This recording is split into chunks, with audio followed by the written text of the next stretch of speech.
We're going to the other castle. I forget the name,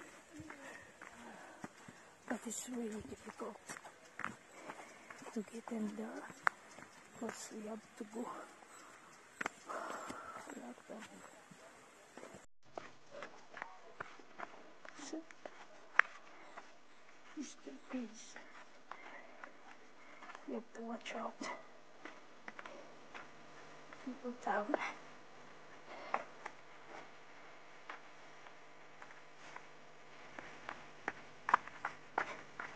So it's another. Yeah. So it's like in the Philippines.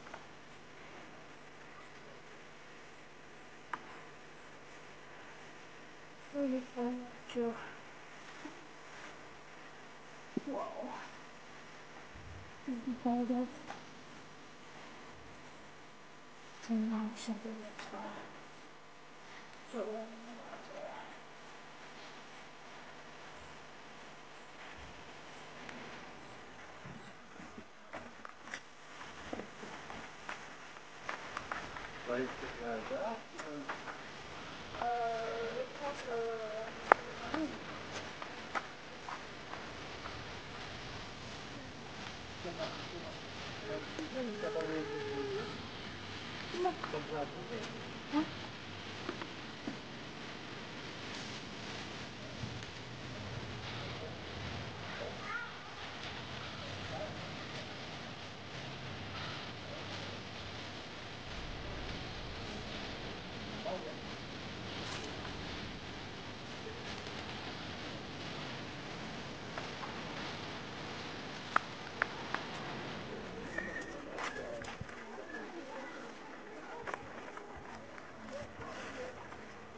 Altijd evangelie altijd zien.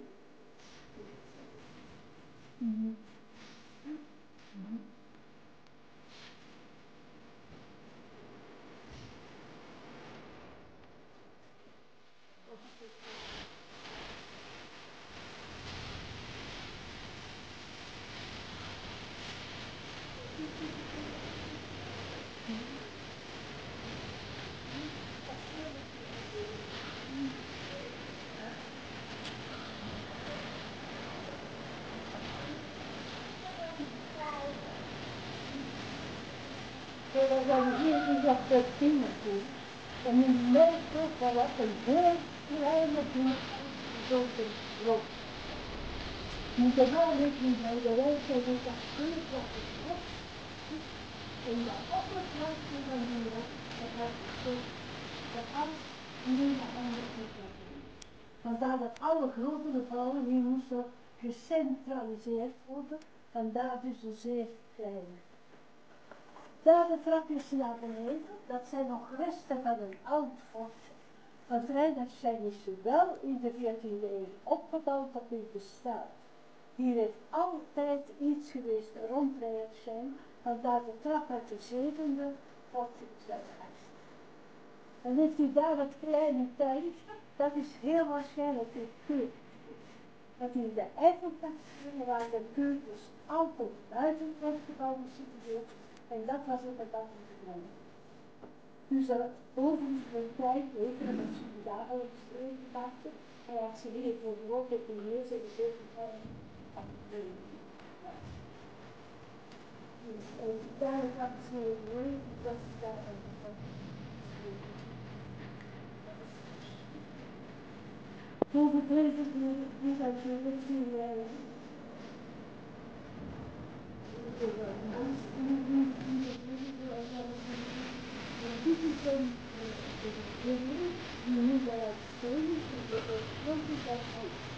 dat maakt dat we de oude, dat we een kopie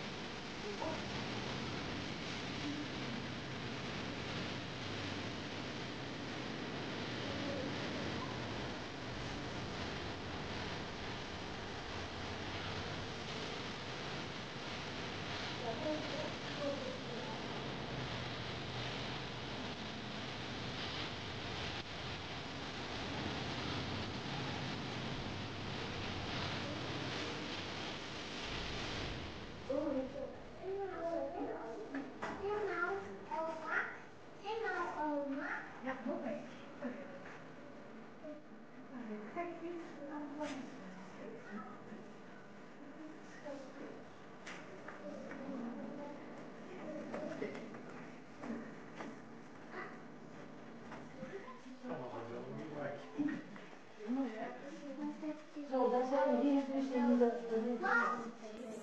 Ridderzaal als nog op binnenkomen is. Die was met een open dak. Hier groeiden de bomen in de Ridderzaal. Dan die bomen hebben wij laten balken gemaakt, die aangebracht zijn aan de figuur. De ruïne was en dan het onderscheid tussen donker en licht, het is overwegend licht en licht. Trouwens, om dit hier te kunnen reconstrueren, heeft hij meer dan 15 kastelen in het Eifelgebied bezocht, voorbeelden genomen aan grotere ridderzalen en die naar zijn terug opgebouwd. Zulke grote ridderzaal zoals u hier ziet, die wordt in de geschiedenis ook wel eens palas genoemd, vandaar Palacio. En het is hier ook dat er 2 meter onder de vloer een haardplaat gevonden is met het insigne van de familie Nyassa. Dus duidelijk dat die familie hier verbleven heeft. Ik wil wel zeggen, het zijn niet de oranje Nassaus, maar van de rijke tak van de Nassaus die van Vianna afkomstig waren. Dus die hebben hier ook verbleven. We hebben een enorme belangrijke collectie aan liturgische misgenade, zoals u ziet, allemaal geborduurd met zilver en gouddraad. En dan hebben we hier achter mij, dat is een gotische school, die opgebouwd is met alle oude stenen die uit het Brusselse komen. Om de oudheid en de authenticiteit van Rijnstein te accentueren, hebben we hier nog 2 leeuwen die dateren uit het jaar 1000.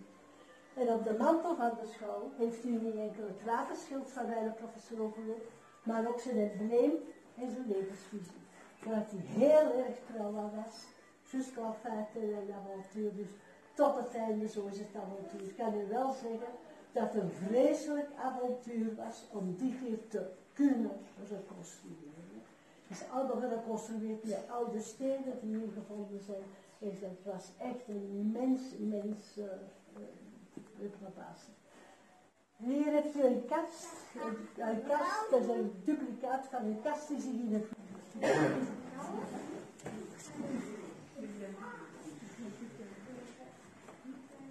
Zo, we zeggen, hier is een privékast. En u merkt ook wel op een heel grote catalogus. Terwijl wij zijn een van de grootste burgerkapellen van Europa. Die is plaats voor meer dan 100 personen. Die wordt nog regelmatig niet opgedragen, die moet geen plaats en kost niet prostitutie. Je moet ook rekening houden dat wij in zijn periode kerkelijk zeer gunstig gesitueerd waren.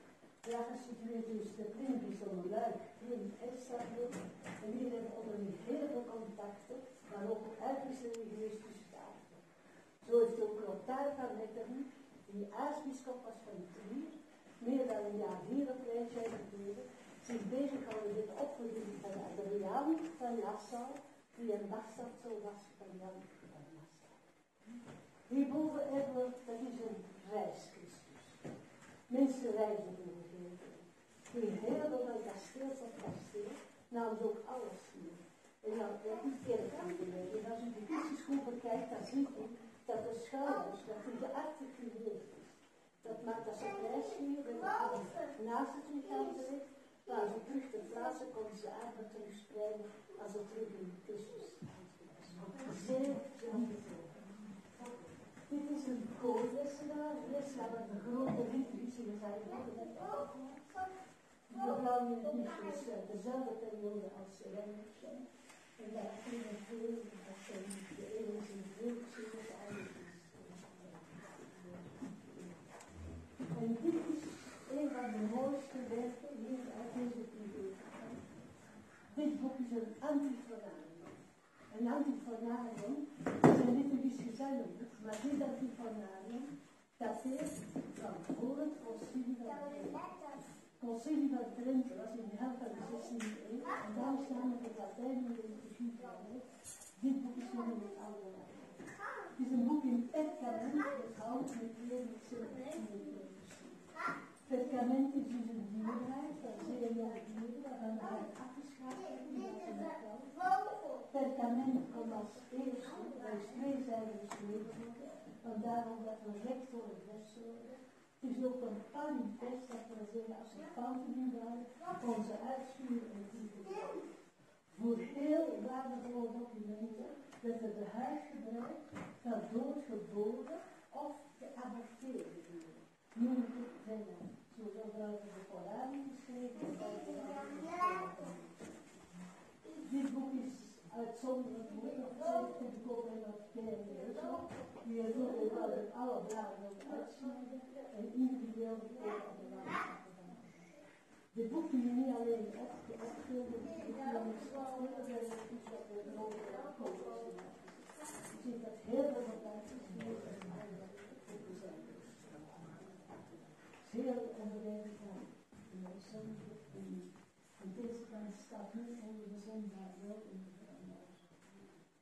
Als we het samen doen, dit is het allervolgende gedeelte in de wereld. Bij de kast in de lopen, bij de kast, komt er een oude kapestijl vandaan. Christus aan het kruis was niet zo gedaan. Christus aan het kruis van de Nederlander, Klaus Schlüter. Klaus Schlüter, die heeft zich bijna op de tussen van Dijon. Daar heeft hij gehad van de steen. Maar Klaus Schlüter heeft de langste periode was geleden voor het offeren van de wereld. Nu gaan we dan de privéappartementen bezoeken. Privéappartementen die in tegenstelling tot de grote ruimtes allemaal heel klein gereden zijn. Dus voor je eigen dat ook natuurlijk wel iets te makkelijk te bewaren.